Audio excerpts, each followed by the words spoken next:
may kahulugan na dapat mapansin at maintindihan.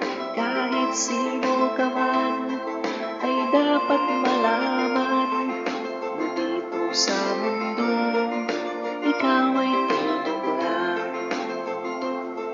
Kahit na ang araw sa kalangitan, siya ay tuldok lamang sa kalawakan. Lahat ng bagay ay tuldok ang pinanggalingan, at kung masdang mabuti, tuldok ang uuwian.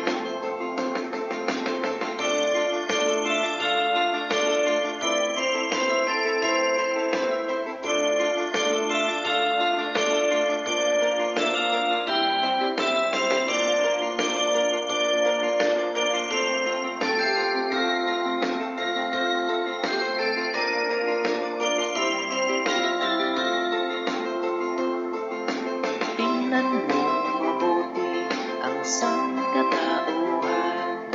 Maraming nag-aaway, tutok lang ang dahilan. Sa aking nakita, ako'y natawa lang, pagkat ang nangyayari malaking kaibahan. Kaya wala kang dapat na ipagmayabang, na ikaw ay isang mautak at maraming alam. At kung susuriin at ating isipin, katulad ng lahat